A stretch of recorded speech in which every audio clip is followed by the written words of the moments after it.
ತುಮಕೂರು ನಗರದಲ್ಲಿ ಫುಟ್ಪಾತ್ ಒತ್ತುವರಿ ತೆರವು ಕಾರ್ಯಾಚರಣೆ ವೇಗ ಪಡೆದುಕೊಂಡಿದೆ. ಸಾರ್ವಜನಿಕರ ಸುಗಮ ಸಂಚಾರಕ್ಕೆ ಅಡ್ಡಿಯಾಗಿದ್ದ ಅಂಗಡಿ ಮುಂಗಟ್ಟುಗಳನ್ನು ತೆರವುಗೊಳಿಸುತ್ತಿರುವ ಮಹಾನಗರ ಪಾಲಿಕೆ ಬೀದಿ ಬದಿ ವ್ಯಾಪಾರಿಗಳಿಗೆ ಪರ್ಯಾಯ ವ್ಯವಸ್ಥೆ ಕಲ್ಪಿಸುವ ಪ್ರಯತ್ನವನ್ನು ಮಾಡುತ್ತಿದೆ. ಆದರೆ ಪರ್ಯಾಯವಾಗಿ ಗುರುತಿಸಿರುವ ಸ್ಥಳದ ಬಗ್ಗೆ ಬೀದಿ ಬದಿ ವ್ಯಾಪಾರಿಗಳಲ್ಲೇ ಹಲವು ಆತಂಕಗಳು ಮೂಡಿವೆ. ಉಪ್ಪಾರಹಳ್ಳಿ ಫ್ಲೈಓವರ್ ಕೆಳಭಾಗದಲ್ಲಿ ವ್ಯಾಪಾರಕ್ಕೆ ಅವಕಾಶ ನೀಡಲು ಪಾಲಿಕೆ ಮುಂದಾಗಿದ್ದು, ಅಲ್ಲಿ ಸುರಕ್ಷತೆ, ಗ್ರಾಹಕರ ಸಂಚಾರ ಹಾಗೂ ಬಾರ್ ಇರುವುದರಿಂದ ಎದುರಾಗಬಹುದಾದ ಸಮಸ್ಯೆಗಳ ಬಗ್ಗೆ ವ್ಯಾಪಾರಿಗಳು ಪ್ರಶ್ನೆ ಎತ್ತಿದ್ದಾರೆ.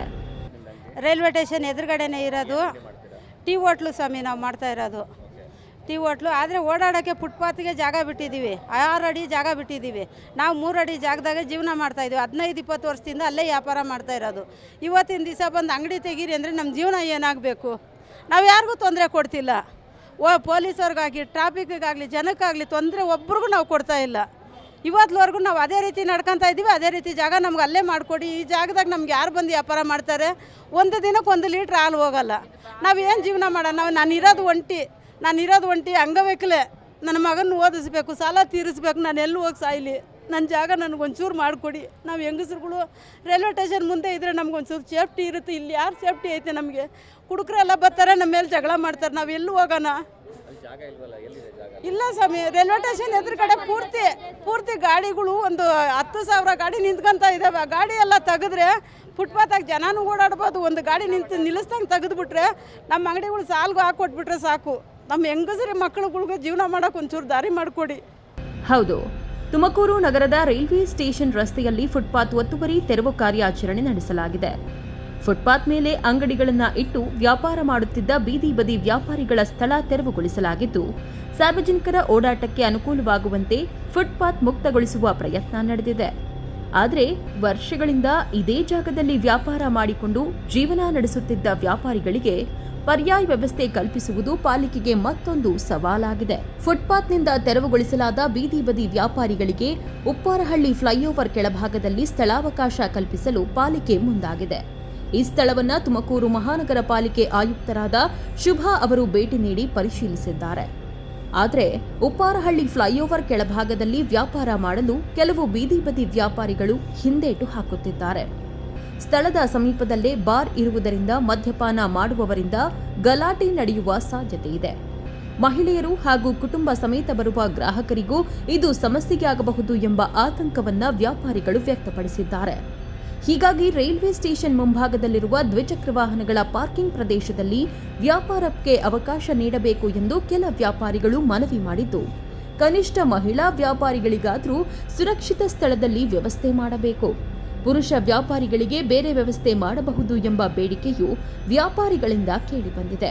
ಇವತ್ತು ನಾವು IB ರೋಡು ಮತ್ತು ಈ ನಮ್ಮ ಜೂನಿಯರ್ ಕಾಲೇಜ್ ಹತ್ರ ಇರುವಂಥ ಜನಗಳಿಗೆ, ವ್ಯಾಪಾರಸ್ಥರಿಗೆ ನಾವು ಉಪ್ಪಾರಹಳ್ಳಿ ಸ್ಮಾರ್ಟ್ ಸಿಟಿಯಿಂದ ಇಲ್ಲಿ ನಾವು ನೋಡ್ಬೋದು ವೆಂಡಿಂಗ್ ಝೋನ್ ಅಂತಲೇ ಮಾಡಿದ್ದಾರೆ. ಅವ್ರಿಗೆ ನಾವು ಕೊಡಿಸ್ತಿದ್ದೀವಿ. ಇನಿಷಿಯಲಿ ಅವರು ಬಾರ್ ಇರೋದ್ರಿಂದ ನಮ್ಗೆ ಸೇಫ್ಟಿ ಪ್ರಾಬ್ಲಮ್ ಇದೆ, ಎಸ್ಪೆಷಲಿ ಫಾರ್ ದ ಲೇಡೀಸ್ ಅಂತ ಅಂದಿದ್ದಾರೆ. ಲೇಡೀಸ್ ಅವ್ರಿಗೆ ಇಲ್ಲೇ ಒಂದು ಕಡೆ ಬೇರೆ ಜಾಗನ ಇವರು ಪರ್ಯಾಯವಾಗಿ ಸೂಚಿಸ್ತಿದ್ದಾರೆ. ಅದು ಇನ್ನೂ ನಾವು ಮಾಡಿಲ್ಲ, ಬಟ್ ಜಾಗ ನೋಡ್ಕೊಂಬಂದು ಅದು ಆದರೆ ನಾವು ಮಾಡಿಕೊಡ್ತೀವಿ. ಎರಡನೇದು, ಎಲ್ಲ ಜೆಂಟ್ಸ್ಗೆ ನಾವೀಗ ನಂಬರ್ಸ್ ತೊಗೊಂಡು ಇಲ್ಲಿಗೆ ಅಲಾಟ್ ಮಾಡಿಕೊಡ್ತಿದ್ದೀವಿ. ಬಾರ್ ಇರೋದು it's a bar, commercial entity. Bar ಇದೆ ಅನ್ನೋದಕ್ಕೆ ಯಾರೂ ಜೀವನ ಮಾಡೋದು ನಿಲ್ಲಿಸಿಲ್ಲ. ಇಲ್ಲಿ ವ್ಯಾಪಾರ ಕೊಡ್ತಿರೋದು ಮತ್ತು ಆ ವ್ಯಾಪಾರ ಜಾಗದಲ್ಲಿ ಏನಾದರೂ ಇವ್ರಿಗೆ ಸುರಕ್ಷತೆ ಹಿತದೃಷ್ಟಿಯಿಂದ ತೊಂದರೆ ಇದೆ ಅಂದರೆ ನಾವು ಇವಾಗಲೇ ನಾವು ನಮ್ಮ SP ಸರ್ಗೆ ತಿಳಿಸ್ಬಿಟ್ಟು ಇಲ್ಲಿ ಬೇಕಾದ್ರೆ ಡೆಪಾಸಿಟ್ ಮಾಡೋಂಗಿದ್ರೆ ಮಾಡಿಸಿ, ಪೊಲೀಸ್ ಚೌಕಿನೂ ಸಹಿತ ನಾವು ಇಲ್ಲೊಂದು ಮಾಡಿಕೊಡ್ತೀವಿ. ಪೊಲೀಸ್ ಚೌಕಿ ನನಗೆ ಕನ್ಸರ್ವೆನ್ಸಿ ಗಲ್ಲಿಯಲ್ಲಿ ರೆಡಿ ಇರೋ ಪೊಲೀಸ್ ಚೌಕಿ ಇದೆ. ಇಲ್ಲೊಂದು ಮತ್ತು ಈ ಕಡೆ ಇನ್ನೊಂದನ್ನು ಹಾಕ್ಕೊಟ್ಟು ಪ್ರತಿದಿನ ಒಂದು 6 ಅವರು ಬೀಟ್ ಮಾಡೋದಕ್ಕೆ ನಾನು ಸುಸಜ್ಜಿತವಾಗಿ ಹೇಳ್ತೀನಿ. ಆಗ ನಮ್ಮ ವ್ಯಾಪಾರಸ್ಥರಿಗೂ ಈ ಕೂಡಲೇ ಕಂಪ್ಲೇಂಟ್ ಮಾಡೋಕ್ಕೂ ಈಸಿ ಆಗುತ್ತೆ. ಮತ್ತು ಒಂದು SOS ಮಿಷಿನ್ ಇದೆ, ನಮ್ಮ ಪೊಲೀಸ್ ಇಲಾಖೆಯಿಂದಲೇ ಮಾಡಿದ್ದಾರೆ, ಸ್ಮಾರ್ಟ್ ಸಿಟಿಯಿಂದನೂ ಇದೆ. ಇವ್ರಿಗೆ ಹಾಗೆ ಏನಾದರೂ ಇದಾದರೆ ಅದೊಂದು ಬಟನ್ ಒತ್ತಿ ಇಮಿಡಿಯೇಟ್ಲಿ ನಮ್ಮ ಹೊಯ್ಸಳ ಮತ್ತು ಬೇರೆ ಬೇರೆ ಗಾಡಿಗಳು ಬರೋ ರೀತಿಯಲ್ಲಿ ಎಲ್ಲ ಒಂದು ಸುಸಜ್ಜಿತ ವ್ಯವಸ್ಥೆನ ನಾವು ಮಾಡಿಕೊಡ್ತೀವಿ. ಇದೇ ವೇಳೆ ಉಪ್ಪಾರಹಳ್ಳಿ ಭಾಗದಲ್ಲೇ ಬೀದಿಯಲ್ಲಿ ವ್ಯಾಪಾರ ಮಾಡುತ್ತಿರುವ ಕೆಲ ವ್ಯಾಪಾರಿಗಳಿಗೂ ಇಲ್ಲಿ ಸ್ಥಳಾವಕಾಶ ನೀಡಬೇಕು ಎಂಬ ಒತ್ತಾಯ ಕೇಳಿಬಂದಿದೆ. ಆದರೆ ಈ ವ್ಯಾಪಾರಿಗಳ ಬಳಿ ಮಹಾನಗರ ಪಾಲಿಕೆ ನೀಡಿರುವ ಅಧಿಕೃತ ಗುರುತಿನ ಚೀಟಿ ಇಲ್ಲ ಎಂಬುದು ಪಾಲಿಕೆಯ ವಾದ. ಬೀದಿ ಬದಿ ವ್ಯಾಪಾರಿಗಳ ಗುರುತಿನ ಚೀಟಿ ಹೊಂದಿರುವವರಿಗೆ ಮಾತ್ರ ಪರ್ಯಾಯ ಸ್ಥಳದಲ್ಲಿ ವ್ಯಾಪಾರಕ್ಕೆ ಅವಕಾಶ ನೀಡಲಾಗುವುದೆಂದು ಪಾಲಿಕೆ ಆಯುಕ್ತರಾದ ಶುಭ ಸ್ಪಷ್ಟಪಡಿಸಿದ್ದಾರೆ. ಅಲ್ಲದೆ ವ್ಯಾಪಾರಿಗಳಿಗೆ ಸುರಕ್ಷತೆ ಒದಗಿಸಲು ಯಾವುದೇ ಅಹಿತಕರ ಘಟನೆ ನಡೆಯದಂತೆ ಪೊಲೀಸ್ ಚೌಕಿ ವ್ಯವಸ್ಥೆ ಮಾಡುವ ಭರವಸೆಯನ್ನು ನೀಡಿದ್ದಾರೆ. ವ್ಯಾಪಾರಿಗಳು ಆತಂಕ ಪಡಬೇಕಿಲ್ಲ, ಅಗತ್ಯ ಸುರಕ್ಷತಾ ವ್ಯವಸ್ಥೆ ಮಾಡಲಾಗುವುದು ಎಂಬುದು ಪಾಲಿಕೆಯ ಸ್ಪಷ್ಟನೆ. ಸ್ಥಳಾವಕಾಶ ವಿಚಾರವಾಗಿ ಪಾಲಿಕೆ ಆಯುಕ್ತರು ಹಾಗೂ ಉಪ್ಪಾರಹಳ್ಳಿ ಭಾಗದ ಕೆಲ ಮುಖಂಡರ ನಡುವೆ ಮಾತಿನ ಚಕಮಕಿ ನಡೆದಿರುವುದು ಕೂಡ ಗಮನ ಸೆಳೆಯಿತು. ಸ್ಥಳೀಯವಾಗಿ ವ್ಯಾಪಾರ ಮಾಡುತ್ತಿರುವ ಎಲ್ಲರಿಗೂ ಸೂಕ್ತ ವ್ಯವಸ್ಥೆ ಕಲ್ಪಿಸಬೇಕು ಎಂಬುದು ಮುಖಂಡರು ಮತ್ತು ವ್ಯಾಪಾರಿಗಳ ಒತ್ತಾಯ. ಇತ್ತ ಸಮೃದ್ಧಿ ಬೀದಿ ಬದಿ ವ್ಯಾಪಾರಿಗಳ ಸಂಘ ಕೂಡ ಪಾಲಿಕೆಯ ಕ್ರಮಕ್ಕೆ ವಿರೋಧ ವ್ಯಕ್ತಪಡಿಸುವುದಕ್ಕಿಂತ ವ್ಯಾಪಾರಿಗಳಿಗೆ ಸೂಕ್ತ ಹಾಗೂ ಸುರಕ್ಷಿತ ಪರ್ಯಾಯ ವ್ಯವಸ್ಥೆ ಕಲ್ಪಿಸಬೇಕು ಎಂದು ಒತ್ತಾಯಿಸಿದೆ. ಫುಟ್ಪಾತ್ ಒತ್ತುವರಿ ತೆರವು ಅಗತ್ಯವೇ ಸರಿ, ಆದರೆ ತೆರವುಗೊಂಡ ನಂತರ ಬೀದಿ ಬದಿ ವ್ಯಾಪಾರಿಗಳ ಬದುಕು ಬೀದಿಗೆ ಬೀಳದಂತೆ ನೋಡಿಕೊಳ್ಳುವುದು ಕೂಡ ಆಡಳಿತದ ಜವಾಬ್ದಾರಿ ಎಂಬುದು ವ್ಯಾಪಾರಿಗಳ ಅಭಿಪ್ರಾಯ.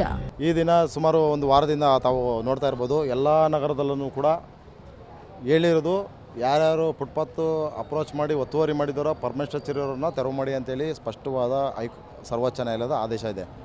ಇಲ್ಲಿ ಏನು ಮಾಡ್ತಿದ್ದಾರೆ ಅಂದರೆ ಇದೇ ಒಂದು ನೆಪ ಇಟ್ಕೊಂಡು ಫುಟ್ಪಾತ್ ವ್ಯಾಪಾರಿಗಳನ್ನು ತೆರವು ಮಾಡಿಸ್ತಾ ಇದ್ದಾರೆ. ಇಲ್ಲಿ 1.2 ಮೀಟ್ರು ಅಗಲ ಮಾರ್ಕಿಂಗ್ ಮಾಡಿ ಇನ್ನು ಮಿಕ್ಕಿದ್ದನ್ನ ವ್ಯಾಪಾರ ಮಾಡ್ಬೋದು. ಇವತ್ತು ನಾವು ವಕೀಲರನ್ನ ಕರೆ ಮಾಡಿ ತಿಳಿಸಿದಾಗ ಅವರು ಕೂಡ ಹೇಳಿದ್ದಾರೆ ವ್ಯವಸ್ಥೆ ಇದೆ ಅಂತೇಳಿ. ಬಟ್ ಏನಪ್ಪ ಅಂತಂದರೆ ನೋಡಿ, ರೈಲ್ವೆ ಸ್ಟೇಷನ್ ವ್ಯಾಪಾರಸ್ಥರನ್ನ ತಗೊಂಬಂದು ಇಲ್ಲಿ ಉಪ್ಪರಳ್ಳಿ ಬ್ರಿಡ್ಜು ಈ ಬಾರ್ ಮುಂದೆ ಹಾಕ್ತಿದ್ದಾರೆ. ಇಲ್ಲಿ ಯಾರಿಗೆ ವ್ಯಾಪಾರ ಆಗ್ತಿದೆ ಅದೇ ವ್ಯಾಪಾರ ಮಾಡೋದಂದರೆ ಇಲ್ಲಿ ಡೈಲಿ ಕುಡುಕರ ಜೊತೆ ಜಗಳ ಆಡ್ಕೊಂಡು ಅವರು ನಿರ್ವಹಣೆ ಮಾಡೋಕ್ಕಾಗಲ್ಲ. ಹಾಗೆ ನಾನು ದಯಮಾಡಿ ನಾನು ಮಹಾನಗರ ಪಾಲಿಕೆ ಆಯುಕ್ತರಲ್ಲ ನಾನು ಮನವಿ ಮಾಡಿದ್ದಿಷ್ಟೇ, ರೈಲ್ವೆ ಸ್ಟೇಷನ್ ಪಕ್ಕದಲ್ಲಿ ಪಾರ್ಕಿಂಗ್ ಎಲ್ಲ ಮಾಡಿ ಗಾಡಿಗಳೆಲ್ಲ ನಿಲ್ಲಿಸಿರೋದನ್ನ ಅದನ್ನು ತೆರವು ಮಾಡಿಕೊಂಡು ಅಲ್ಲಿ ವ್ಯಾಪಾರಸ್ಥರು ನಾಳೆಯಿಂದ ಇಟ್ಕೊತಾರೆ. ದಯಮಾಡಿ ಅನುಕೂಲ ಮಾಡಿಕೊಡ್ಬೇಕು. ಯಾಕೆಂದರೆ ಹೆಣ್ಮಕ್ಳುಗಳು ಇಲ್ಲಿ ನೈಟ್ 10 ಗಂಟೆ ತನಕ ಇದ್ದು ಇಲ್ಲಿ ಕುಡಿದ್ಬಿಟ್ಟು ಗಲಾಟೆಗಳಾಗೋಂಥದ್ದು ಸುಮಾರು ನಡೆದಿದ್ದಾವೆ, ಎಲ್ಲರಿಗೂ ಗೊತ್ತಿರೋಂಥ ವಿಚಾರನೇ ಈ ಭಾಗದಲ್ಲಿ. ಹಾಗಾಗಿ ರೈಲ್ವೆ ಸ್ಟೇಷನ್ ರಸ್ತೆ ಎದುರುಗಡೆ ಭಾಗದಲ್ಲೇ ಜಾಗ ಇದೆ, ತಾತ್ಕಾಲಿಕವಾಗಿ ಅಲ್ಲಿ ವ್ಯಾಪಾರ ಮಾಡ್ಕೊಂಡು ಹೋಗಲಿ. ಇನ್ನು ಮುಂದಿನ ದಿನಗಳಲ್ಲಿ ಯಾವುದೋ ವೆಂಡಿಂಗ್ ಝೋನ್ ಮಾಡಿ ನೀರಿನ ಸೌಕರ್ಯ ಮೂಲಭೂತ ಸೌಕರ್ಯ ಮಾಡಿಕೊಟ್ಟು ಅಂದರೆ ಅಲ್ಲಿಗೆ ಶಿಫ್ಟ್ ಆಗೋಕ್ಕಿದ್ದಿರ್ತದೆ. ಹಾಗೆಯೇ BH ರೋಡಲ್ಲಿರೋಂಥ ವ್ಯಾಪಾರಸ್ಥರನ್ನ ಆ ಕಡೆ ಎಸ್ ಎಸ್ ಪುರಂ ರಸ್ತೆಯಲ್ಲಿ ಕೂಡ ನಿಲ್ಸಕ್ಕೆ ಹೇಳಿದ್ದಾರೆ. ಅದು ಅವರು ಓಕೆ ಮಾಡಿದ್ದಾರೆ, ಅದೇನೇನು ಸಮಸ್ಯೆ ಇಲ್ಲ. ಈಗ ರೈಲ್ವೆ ಸ್ಟೇಷನ್ ಒಂದೇ ಸಮಸ್ಯೆ. ಫುಟ್ಪಾತ್ ಒತ್ತುವರಿ ಬಗ್ಗೆ ನಮ್ಮ ಸಮೃದ್ಧಿ ತಂಡ ಹಾಗೂ ಕರ್ನಾಟಕ ರಾಜ್ಯಾದ್ಯಂತ ಮಾಡಿರೋದನ್ನು ನಾವು ಸ್ವಾಗತ ಮಾಡ್ತೀವಿ. ಅದಕ್ಕೆ ನಮಗೆ ಸಂತೋಷದ ವಿಷಯ. ಯಾಕೆ ಪಾದಾಚಾರಿಗಳಿಗೆ ಅನುಕೂಲ ಆಗ್ತದೆ, ಜನಸಾಮಾನ್ಯರು ನಾವು ಸಹ ಓಡಾಡ್ತೀವಿ, ನಮ್ಮ ಮಕ್ಕಳು ಓಡಾಡ್ತಾರೆ, ನಮ್ಮ ಕುಟುಂಬಸ್ಥರು ಇಲ್ಲ ನಮ್ಮ ಬಳಗ ಓಡಾಡುತ್ತೆ. ಹಾಗಾಗಿ ನಮಗೆ ಸ್ವಾಗತವನ್ನು ಮಾಡ್ತೀವಿ. ಹಾಗೆ ಇವರಿಗೆ ಪರ್ಯಾಯ ವ್ಯವಸ್ಥೆಯನ್ನು ಫಲಾನುಭವಿಗಳಿಗೆ ಮಾತ್ರ ಕೊಡಿ ಅಂತೇಳಿ ನಾವು ಒತ್ತಾಯ ಮಾಡ್ತೀವಿ ನಮ್ಮ ಸಮೃದ್ಧಿ ತಂಡದಿಂದ. ಯಾಕಂದರೆ ಈಗ ಪರ್ಯಾಯ ವ್ಯವಸ್ಥೆಗೆ ಅಂಗಡಿಗಳು ಕೊಡ್ತಾ ಇದ್ದಾರೆ ಪರ್ಮನೆಂಟಾಗಿ ಅಂತೇಳಿ ನೆನ್ನೆನೋ ಮೊನ್ನೆನೋ ಬಂದಿರತಕ್ಕಂಥವ್ರನ್ನ ಅಂಗಡಿ ಇಕ್ಕಿಸ್ಬಿಟ್ಟು ನನಗೂ ಕೊಡಿ ಅಂತೇಳಿ ಕಿರಿಕ್ ಮಾಡೋದು, ಅಂಥವ್ರ ವಿರುದ್ಧ ಕಾನೂನು ಕ್ರಮ ಏನಿದೆಯೋ ಅದನ್ನು ತಗೊಳ್ಳಿ ಅಗತ್ಯವಾಗಿ ಅಂತೇಳಿ ನಮ್ಮ ಸಮೃದ್ಧಿ ತಂಡ ಇದು ಮಾಡ್ತೀವಿ. ಹಾಗೆ ಸುಮಾರು 15ರಿಂದ 20 ವರ್ಷದಿಂದಲೂ ಸಹ ವ್ಯಾಪಾರ ಮಾಡ್ತಕ್ಕಂತಹ ಹಾಗೆ ಕಾರ್ಡ್ಗಳನ್ನು ಹೊಂದಿರತಕ್ಕಂಥವ್ರು ನೋಡಿ, ಹಳೆ ಕಾರ್ಡ್ಗಳೇನಿದಾವೋ ಅವರಿಗೆ ಕಾರ್ಡ್ಗಳಿರ್ತಕ್ಕಂಥವ್ರಿಗೆ ಅನುಕೂಲ ಮಾಡಿಕೊಡಿ ಅಂತೇಳಿ ಮಾನ್ಯ ಆಯುಕ್ತರಿಗೆ ಹಾಗೆ ಕೇಂದ್ರ ಸರ್ಕಾರಕ್ಕೂ ಸಹ ನಾವು ಮನವಿಯನ್ನು ಮಾಡ್ತಾ ಇದ್ದೀವಿ. ಫುಟ್ಪಾತ್ಗಳು ಸಾರ್ವಜನಿಕರಿಗಾಗಿ ಮುಕ್ತವಾಗಬೇಕು. ಅದೇ ಸಮಯದಲ್ಲಿ ವರ್ಷಗಳಿಂದ ಸಣ್ಣ ಪುಟ್ಟ ವ್ಯಾಪಾರ ಮಾಡಿಕೊಂಡು ಜೀವನ ಸಾಗಿಸುತ್ತಿರುವ ಬೀದಿ ಬದಿ ವ್ಯಾಪಾರಿಗಳ ಬದುಕಿಗೂ ಭದ್ರತೆ ಬೇಕು. ಒಂದು ಕಡೆ ಒತ್ತುವರಿ ತೆರವು, ಮತ್ತೊಂದು ಕಡೆ ವ್ಯಾಪಾರಿಗಳಿಗೆ ಪರ್ಯಾಯ ವ್ಯವಸ್ಥೆ. ಇವೆರಡರ ನಡುವೆ ಸಮತೋಲನ ಕಾಯ್ದುಕೊಳ್ಳುವುದು ತುಮಕೂರು ಮಹಾನಗರ ಪಾಲಿಕೆಯ ಮುಂದಿರುವ ದೊಡ್ಡ ಸವಾಲು. ಕ್ಯಾಮೆರಾ ಪರ್ಸನ್ ಸುನಿಲ್ ಜೊತೆ ಮಂಜುನಾಥ್ HR, ಪ್ರಗತಿ TV, ತುಮಕೂರು.